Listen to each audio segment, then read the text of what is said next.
Youth curfew alerts are being sent out using Maryland's emergency system. The concerns and potential risk if you decide to opt out. A new film touting Baltimore Mayor Brandon Scott's crime-fighting tactics on a global tour.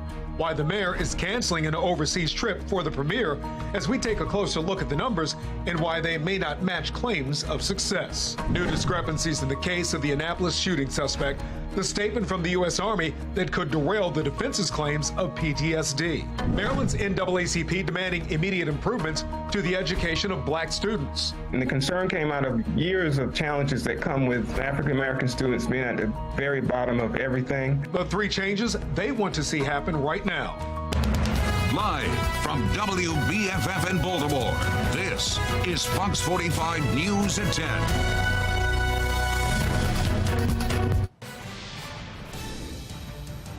Breaking news right now. Johns Hopkins has just disclosed that it has been hit with a cyber attack.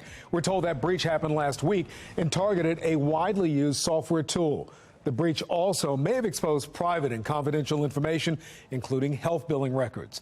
The health system says it is working with law enforcement right now to go further into this investigation. They're going to contact anyone affected.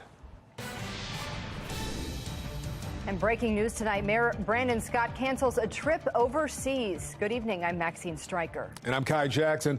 The mayor was set to fly across the Atlantic to take part in a documentary premiere highlighting his crime reduction strategy. A strategy that has yet to see murders fall below 300 per year here in Baltimore and is facing some tough questions. Keith Daniels is live with this story now. Keith. Well, Maxine and Kai, it's a new film about the mayor. Here's the poster. It highlights, as you mentioned, his crime-fighting plan, one that he considers to be successful, with the mayor going to England to be a part of the global premiere. But tonight, why that trip is canceled. And I made a promise to Baltimore. Baltimore Mayor Brandon Scott out front each time during most city news events. Notably present, of course, as the city's leader amid critical circumstances.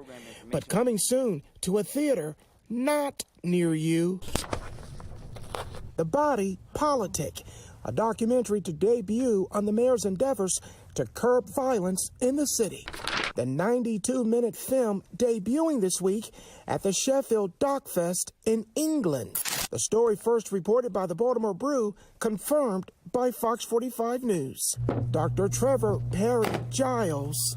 But it's a pretty sophisticated way to campaign for re-election. A professor of political communication and rhetoric at the University of Maryland calls Scott's movie simply a political ploy. What else would it be? With a mayor running for re-election in the next year or so, there's nothing about anything that he does that isn't political. The film is set to debut in England Thursday. The mayor is scheduled to be there for the premiere, even though there was no word of that from his office. But late tonight, a sudden change of plans.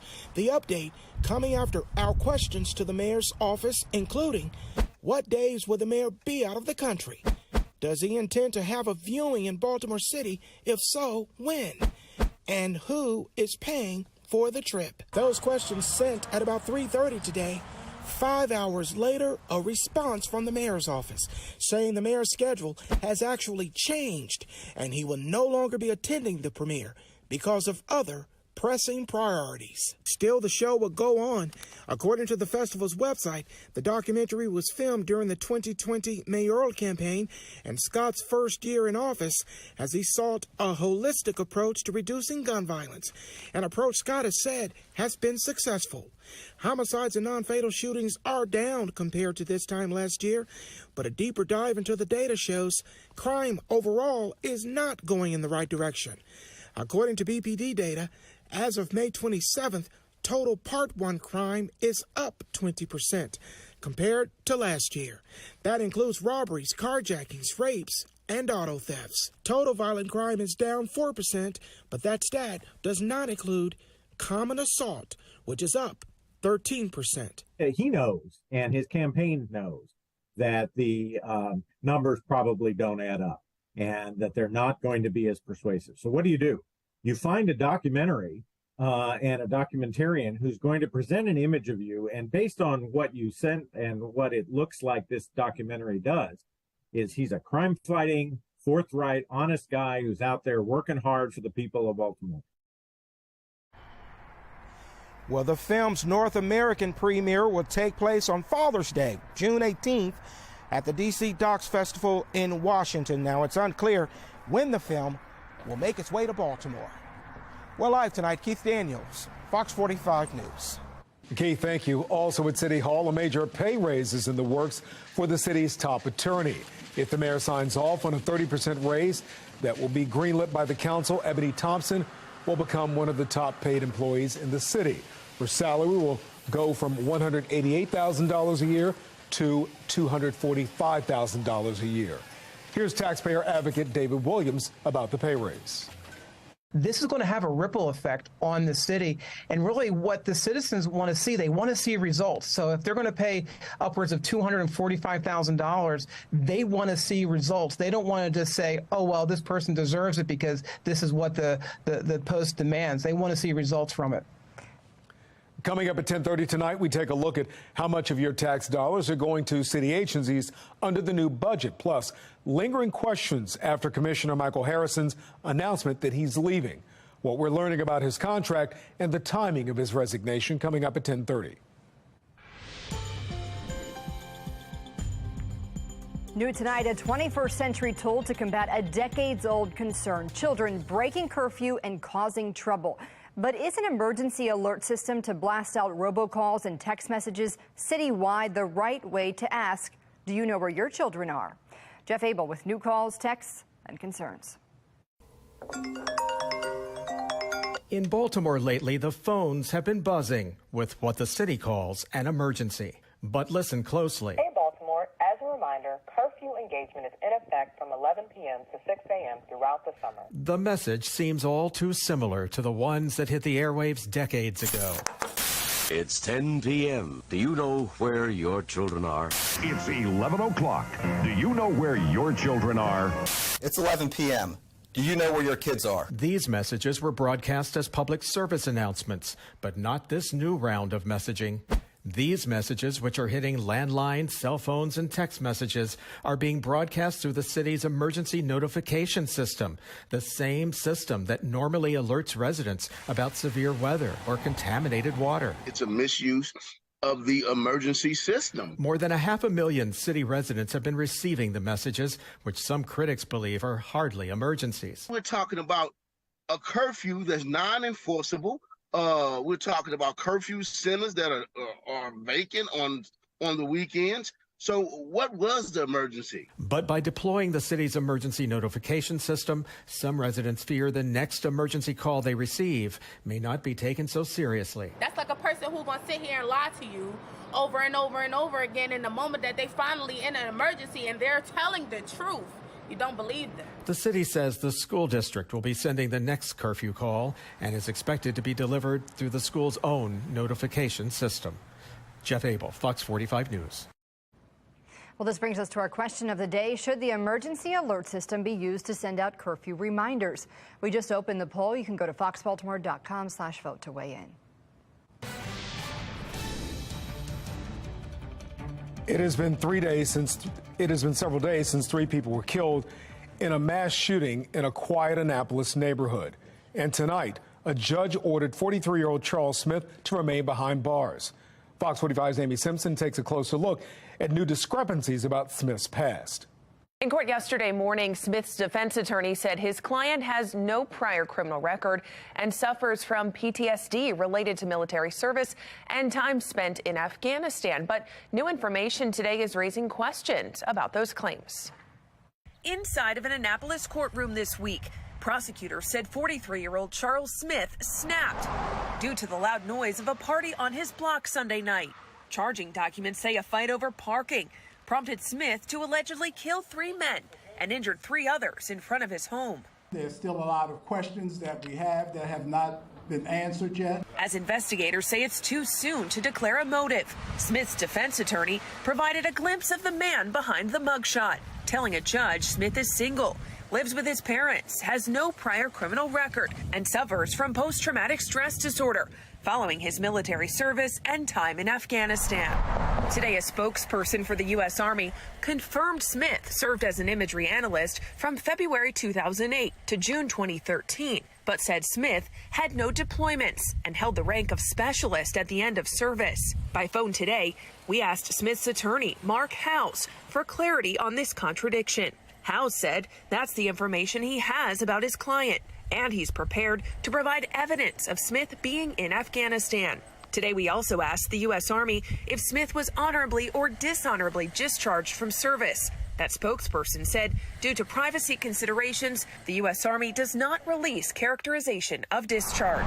Reports now also surfacing of a previous criminal charge against this man. An article from the Augusta Chronicle says more than a decade ago, Smith was charged for allegedly stabbing an off-duty police officer who was walking his dog. And while Georgia's online court records don't return details, a 2014 press release says a jury acquitted Smith of aggravated assault. Today, Smith's defense attorney said he's still investigating his client's case. Outside of court Tuesday, I do not know what it was. I do know that they begged him to stop shooting.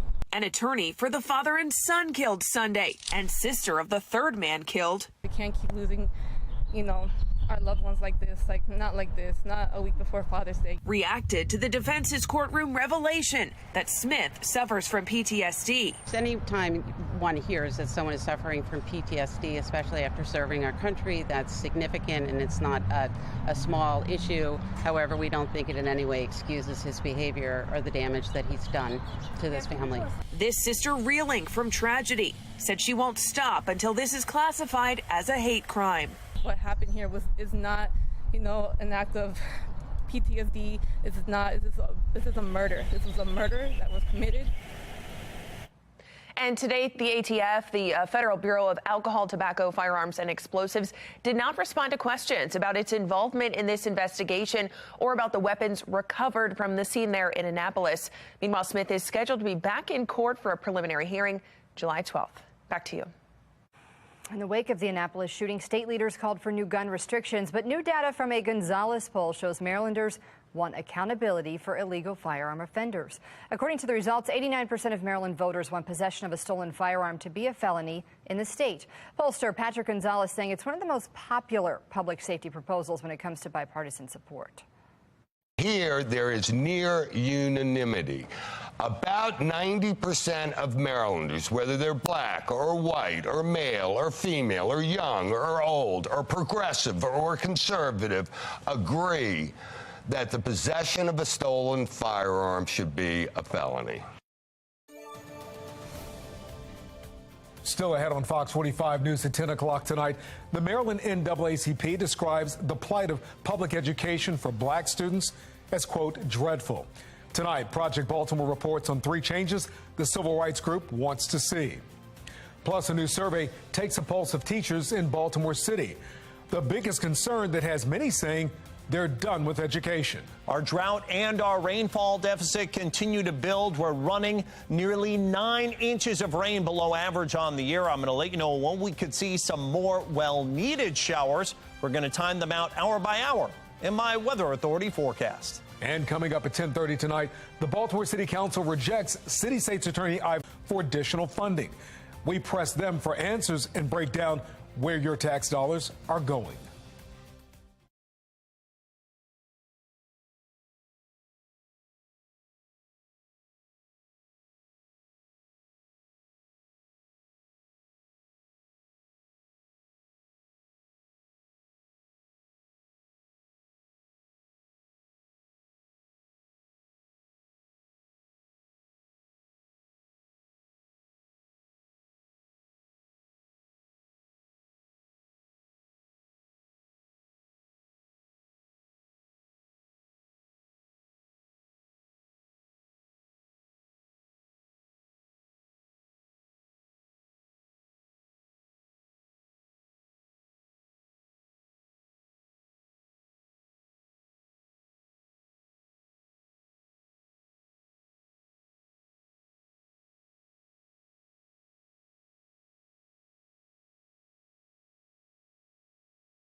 Fox 45 News, nominated for 26 2022 Regional Emmy Awards, more than all other local news stations combined.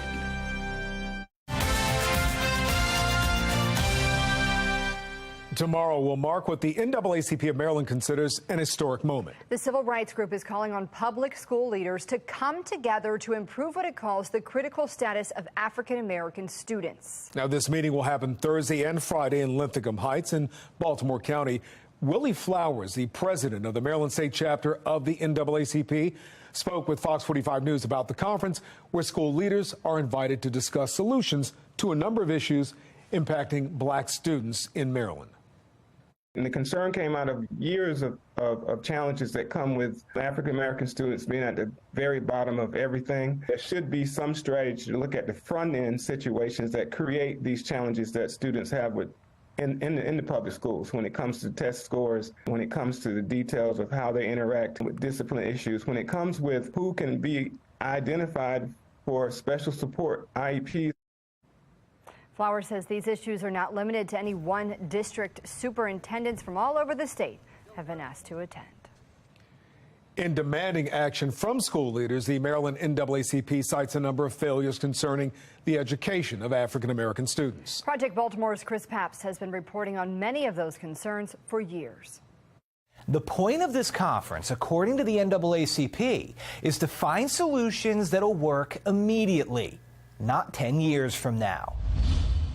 The Maryland State NAACP earlier this month released this public statement saying it's attempted to work with state and local education agencies to remedy the dreadful education circumstances for African American children in public schools.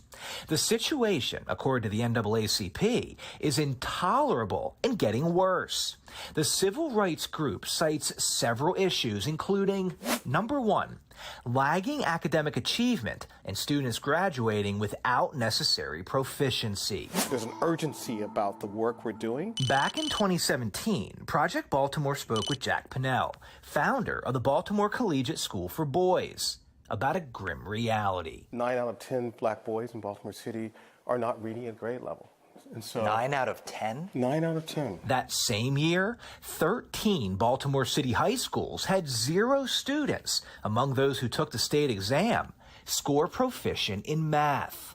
Fast forward to 2023, and the problem continues. My immediate reaction is take your kids out of these schools. In February, Project Baltimore broke the story that 23 Baltimore City schools had 0 students who took the state test score proficient in math. Another 20 schools had just 1 or 2 students test proficient in math. Student enrollment in city schools is 93% minority. Giovanni Patterson is a city resident who is currently suing the school system for failing to educate students. It just sounds like these schools now have turned into essentially babysitters with no accountability. This is the future of our city. We got to change this. Number 2, the NAACP in its letter also cites a breakdown in school discipline. One of the biggest concerns we hear from teachers in Baltimore City and Baltimore County. In 2021, we spoke with teachers who say they suffer PTSD from the violence. Punched, kicked, thrown bottles at me. I've broken up many fights. Chill. Parents have come to us. He's not safe. He's not safe. Saying their children are in danger. I don't send my son to school to be a punching bag. And students have said the bullying is out of control. This has been rough, like going to school, staying focused, and then worrying about this. I can't go to the bathroom by myself. I don't go to the bathroom by myself. In January of last year, Project Baltimore reported that arrests in Baltimore City schools went down 98% in a decade. At the time, we interviewed 2 city schools police officers who spoke anonymously, saying school leaders are turning their heads and not holding students accountable. If there's no discipline, the child's going to do it over and over again. because they haven't learned anything. Number 3, the NAACP also points to inappropriate treatment of special education students. Last year, Project Baltimore told the story of 4 city school students with disabilities who could not attend school without a nurse. Your son, Shai, missed basically his whole school year. Yeah. I'm honestly outraged with it, but I'm like, what options do I have at this point? All 4 students were not receiving the services that by law, city schools was required to provide. And when they filed complaints, the state found the school system violated their federal education rights. For a $1.6 billion company to wrong so many families of their children's education, they owe us reparation for that. The Maryland NAACP calls the conference a good faith effort to fix what it calls an intolerable situation for African American students in Maryland public schools, but it also warns other actions may be necessary. We will be there to see what solutions are discussed and which school leaders participate. I'm Chris Pabst, and this is Project Baltimore. As teachers face increasing pressures in the classroom, we're getting a sense of how teachers in Baltimore feel. The nonprofit Fund for Educational Excellence surveyed about 200 current teachers. Some of the themes that came out include the continued impact of COVID on learning. Teachers also believe leaders are out of touch with their day-to-day activities and feel that their workload continues to expand and that it's unsustainable. At a school board meeting last night, union officials claimed compensation is not competitive with surrounding school systems. Baltimore County starting salary is now $5,000 more than our starting salaries in Baltimore City. How are we supposed to attract new teachers? Teachers with student loans and teachers who are changing careers to serve students when our starting salary is so far behind our nearest neighbor. Well, despite that, the city is budgeted to spend among the most per student in the country. You can see that full report at foxbaltimore.com. Baltimore County's Board of Education has approved a contract for its new school superintendent. Dr. Miriam Yarbrough's 4-year tenure will begin July 1st. She'll earn $310,000 a year. She's taking over from Dr. Darrell Williams, who did not seek a second term. Yarbrough will inherit issues like low test scores and a teacher shortage in the county. Former President Trump doubling down on his defense against 37 federal charges. I'm Atrell Nashar, and coming up, I talked to a former U.S. attorney about whether it can hold up in court. And the push to recognize Henrietta Lacks, why Maryland lawmakers are leading the charge. And tracking our next weather maker with a potential round of rain that's going to arrive not tomorrow, but into the day on Friday. Take a look. The rain beginning to move in just in time for the morning commute and lasting through lunch. Is not a ton there, but hey, we need it. We're running about 9 inches below average on the year, and it looks like we get at least something on Friday. And then Saturday, it's back to sun. I'm going to let you know if Dad can mow the lawn on Father's Day. Coming up on Sunday, that's in my Weather Authority forecast.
Happening tomorrow, Governor Moore going to make an announcement about a transit project in West Baltimore. The governor's office is calling it a major project.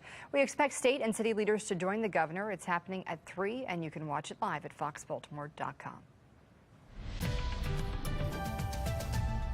Leaders from the Congressional Black Caucus are voicing their support for Henrietta Lacks to receive a Congressional Medal of Honor. Lax's cells were taken at Johns Hopkins without her consent more than 70 years ago. They're still being used. The HeLa cells are known for crucial medical research. Her role in medicine, though, has gone unrecognized for decades, and leaders say it's time to honor her contributions. Maryland Congressman Kwesi Mfume put forth legislation today to award her the Congressional Medal of Honor. In just a few moments, I'm going to go to the floor of the House and formally introduce this bill. And I would urge all of my colleagues in the House and the Senate to move forthwith toward its passage as a real statement of where we are. Henrietta Lacks died of cancer in 1951 at the age of 31. Johns Hopkins Medicine notes her cells played a key role in the development of the polio and COVID-19 vaccines, as well as treatments for cancer.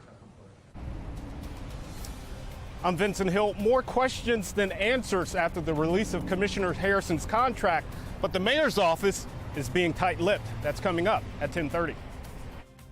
Campaign donations for Donald Trump after 37 federal charges were leveled against him. The latest in his defense. Next.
Uncertainty at City Hall as we see changes to those leading public safety. Last week, the city abruptly announced that Police Commissioner Michael Harrison is stepping down. His departure comes as the director of the mayor's office on fighting crime also set to leave.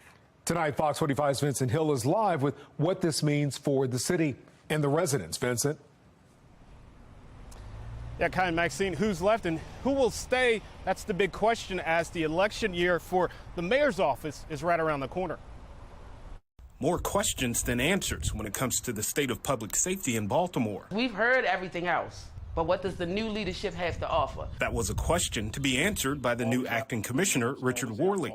But Wednesday's public safety meeting canceled, while concerns of Worley not living within city limits still linger, and two of the mayor's top officials leaving before next year's election. I also want to thank Mrs. Harrison. As the acting commissioner thanks Ms. Harrison, her cryptic post on social media has many buzzing.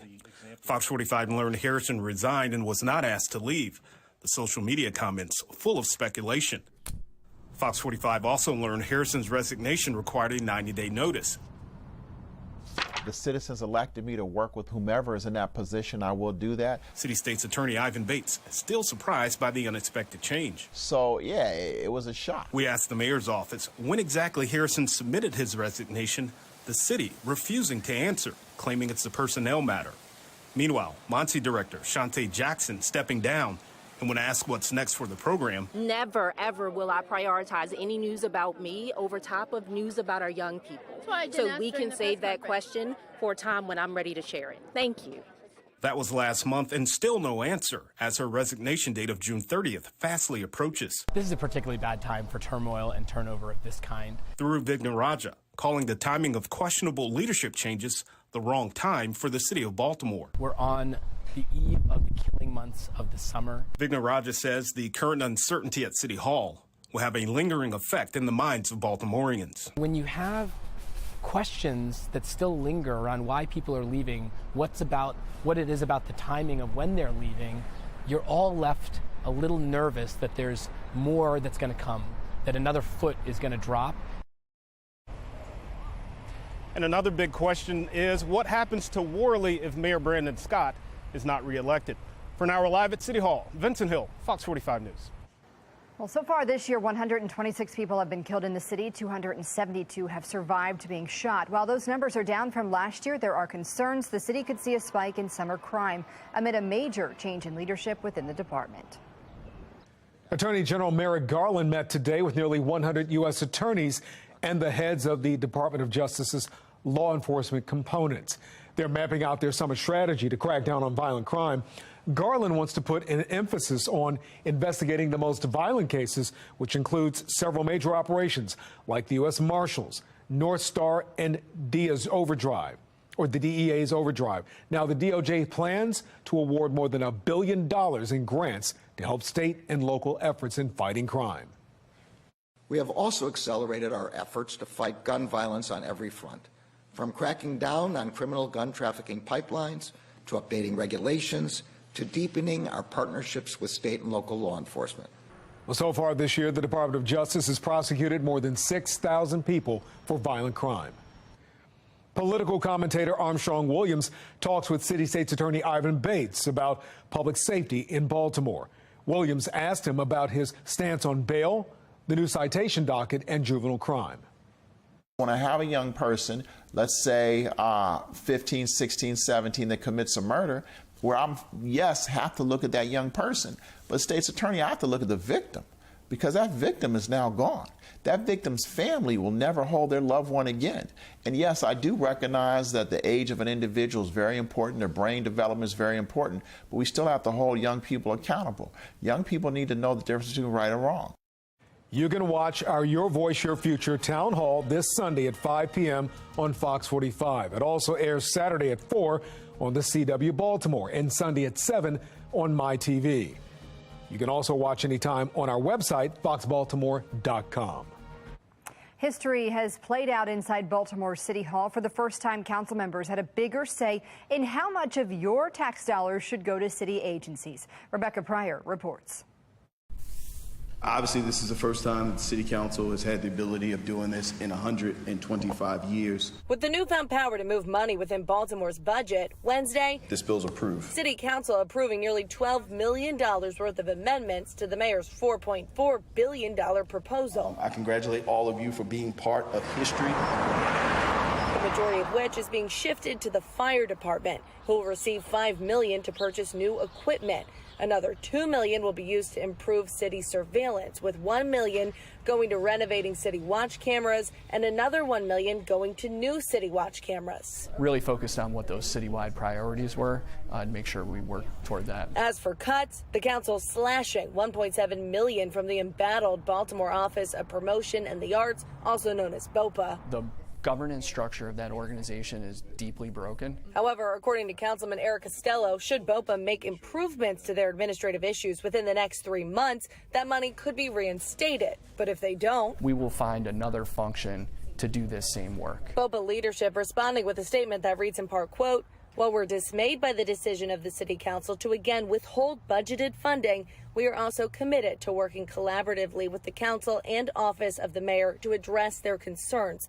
Meanwhile, an issue going unaddressed, the Office of the City State's Attorney, Ivan Bates's $500,000 request to improve training and hire more staff, ultimately denied. He had said he had needed that money to help in Baltimore City's crime fight.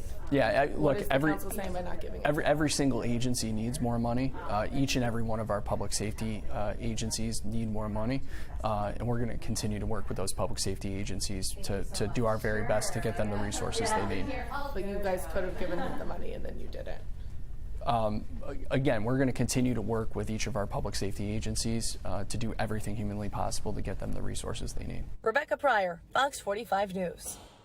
Mayor Brandon Scott this afternoon thanking City Council members, saying in part, while this year's budget process was different than past years, today's passage of the amended budget is a testament to our ability to find common ground and lay out a shared vision for investing in Baltimore's future. Councilmember Zeke Cohen says he voted no on the budget on third reader. Cohen, who is also running for City Council president, says he's disappointed he wasn't able to reach an agreement with the mayor. He went on to say he will continue to fight for great city services and remains committed to finding funds for the peer navigators. Earlier this week, Fox 45's Mackenzie Frost asked City State's Attorney Ivan Bates about his additional $800,000 budget request over the money he'd already requested in the mayor's original budget proposal. Bates says the office needs the additional funding for investigations, but says they'll make do without the extra support. Public safety is number one on the voters' minds, and I feel very confident about what we've asked for. What will happen if you don't get the requested funds to help with staff training moving forward? What will the office look like? Well, it's very important that we do. We have to be resourceful. One of the things we're going to look at is making sure maybe we have to do more training online. It's an all hands on deck. If they don't want to give us the money, then that's not going to stop us. We're going to do everything we can. For more information on the city's new budget and Mackenzie's interview with City State's Attorney Ivan Bates, head to our website, foxbaltimore.com. Former President Donald Trump's campaign says it raised more than $2 million Tuesday night following his arraignment. While his political popularity is holding up since news of the indictment, the strength of Trump's legal defense is under scrutiny. National correspondent Atra El-Nashar reports. Fresh off his arraignment in federal court, former President Trump laying out his defense in the court of public opinion. Trump's main argument is the Presidential Records Act gives him the right to possess these documents that, according to the indictment, included information on U.S. nuclear programs and vulnerabilities of the U.S. and its allies to military attack. Whatever documents the president decides to take with him, he has the right to do so. Former U.S. Attorney John Fishwick says that'll be a tough argument to win in court because the Presidential Records Act says the legal custody of presidential records are automatically transferred to the archives as soon as the president leaves office. And certainly all of these documents dealing with, war plans, what the government's going to do as relates to our national security, none of those could ever be viewed as personal papers. The Presidential Records Act also requires that the president and his staff take all practical steps to file personal records separately from presidential records, something Trump says he did not complete. I hadn't had a chance to go through all the boxes. It's a long, tedious job. I'm sure former President Trump's lawyers flinch every time he talks about the specifics of the documents. That comment last night has the potential for the prosecutors to say, well, that's inconsistent with what you did. Within his party, Trump's arguments appear to be working. Never before have the two standards of justice in our country been more starkly revealed. 81% of Republicans say politics are driving the case, according to a Reuters Ipsos poll. Florida Congressman Matt Gaetz asking Attorney General Merrick Garland to provide information about any communication he's had with special counsel Jack Smith and details of Smith's staff. Gaetz pointing to campaign finance data showing one of the prosecutors, Karen Gilbert, has given to Democratic causes. I am concerned about the bias on Jack Smith's team, and that's why I believe it should be defunded.